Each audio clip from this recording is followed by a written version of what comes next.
मेरा मन डोले मेरा तन डोले, मेरे मन का गया करार, देखो कौन बजाए बांसुरिया। वैसे देखो, मिट्टी से बर्तन मांज कर मेरे बर्तन कैसे हीरे की तरह चमक रहे हैं। मुझको तो साबुन की जरूरत भी नहीं पड़ी, जुगाड़ लगाकर मैंने अपना बर्तन चमचमका दिया।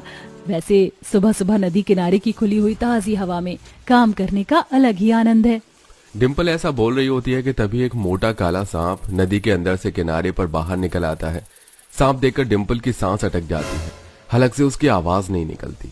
हे भगवान, अरे अरे नाग देवता, सुबह सुबह आपने कहाँ से दर्शन दे दिया।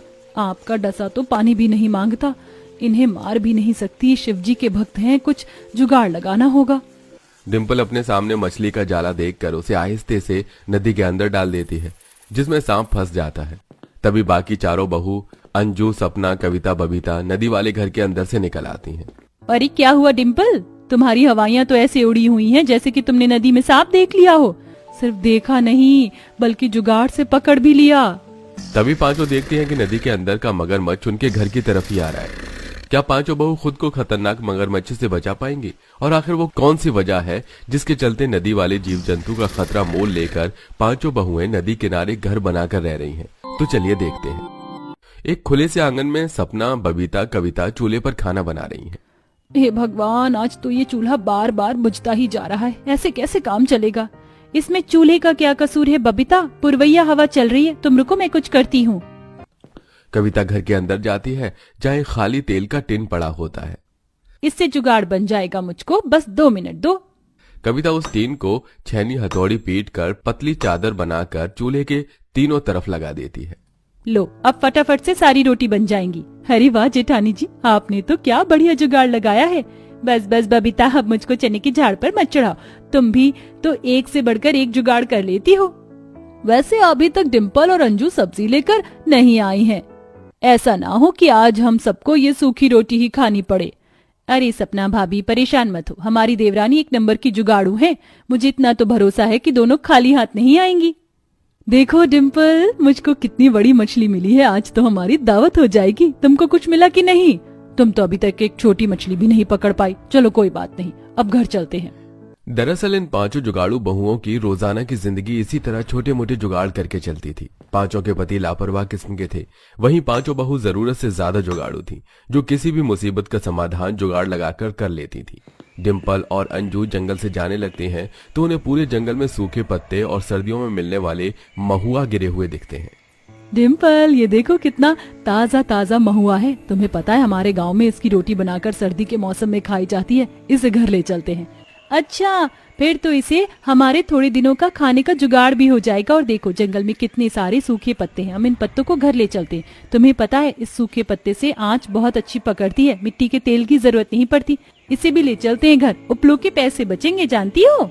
फिर दोनों सारे सूखे पत्ते और पेड़ों से गिरे महुआ बटोर कर घर ले आते हैं और पांचों बहू खाना परोसती हैं। सुजाता प्रशंसा करते हुए कहती है, अरे बहुओं, राशन पानी तो बिल्कुल खत्म था, फिर तुमने ये खाना कहाँ से बनाया? वैसे जो भी हो, तुम पांचों ने जुगाड़ लगाकर आज भी काम चला दिया। चलो खाते हैं। जैसे ही सब खाने बैठती हैं, मकान मालिक दरवाजे पर धमक जाता है और ताना कसता है, देखो देखो, वैसे तो ये गरीब सास बहू दुखी रोती रहती हैं, मगर देखो दबाकर मछली की दावत हो रही है। बस मेरा ही किराया देने के पैसे नहीं है। क्यों री सुजाता, तुझको जरा सी भी लाज नहीं लगती हैं? कहाँ पर है तेरे वो 5 निठल्ले बेटे? देखिए, हम पांचों के पति पैसा कमाने के लिए शहर गए हैं। वो जैसे ही आएंगे तो आपका सारा किराया भर देंगे। अब आप हम लोगों का तमाशा मत बनाइए, चलिए जाइए यहाँ से। अरे देखो भाई देखो, एक तो मेरा इतने महीनों का किराया खाकर बैठी हैं, ऊपर से आकर देख लो। निकल जाओ अभी के अभी मेरे घर से। मकान मालिक सबको घर से निकाल देता है। वहीं अड़ोस पड़ोस वाले भी उनको देखकर बातें बनाने लगते हैं। ना जाने उनके पति कमा कर करते क्या हैं। 5 बेटे हैं लेकिन 2 गज जमीन भी नहीं खरीद पाए। अरे तभी तो इन जैसे गरीबों की जिंदगी किराए के मकानों में ही कट जाती है। लोगों की बातें सुनकर पांचों की आंखों में आंसू आ जाते हैं। देख रहे हो ये लोग हम लोगों को किस तरह से जलील कर रहे हैं। जब वक्त बुरा होता है तो सबके मुंह खुल ही जाते हैं। मदद करने को कोई नहीं आता, मगर ताने मारने सबको आते हैं। चलिए माँ जी। पांचों दुखी मन से अपने सास के साथ नदी किनारे आकर बैठ जाती हैं, जहां ठंडी ठंडी हवा चल रही थी। सुजाता देवी की आंखों से आंसू रुकने का नाम नहीं ले रहे थे। कभी सोचा नहीं था कि जिंदगी में ऐसा बुरा वक्त भी ईश्वर हमको दिखाएगा। आज हमारे सर पर छत भी नहीं रही। बहुओं, तुम पांचों अपने मायके लौट जाओ। आखिर कब तक मेरे साथ इस तरह भटकोगी? माँ जी, हम आपको छोड़कर कहीं नहीं जाएंगे।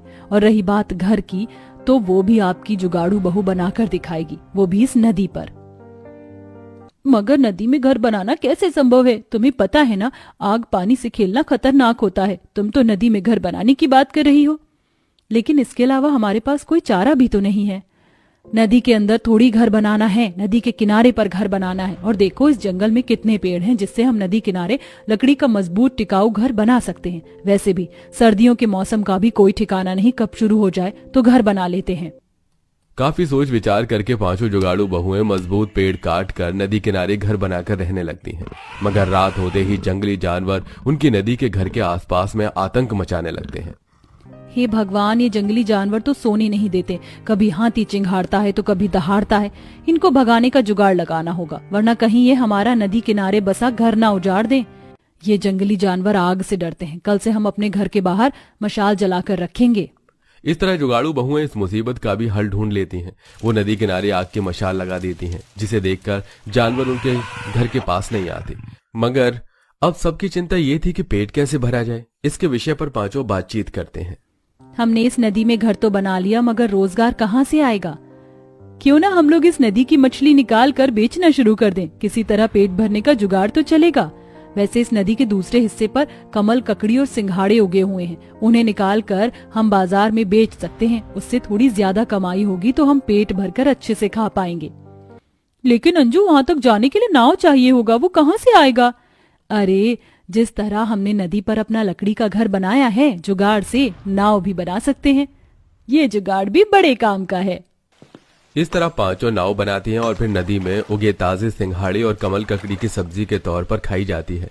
उसे निकालकर बाजार में बेचती हैं, जिससे उन्हें मुनाफा होता है। अब साथ ही वो नाव का इस्तेमाल करके लोगों को नदी के इस पार से उस पार पहुंचाने का भी काम करती हैं, जिसके बदले अलग से पैसे मिलते हैं। मगर कभी कभी मगरमच्छ और पानी वाले सांप उन्हें काम करते दिखते तो वो डर जाती, जिससे वो बड़ी सूझबूझ से पकड़ लेती।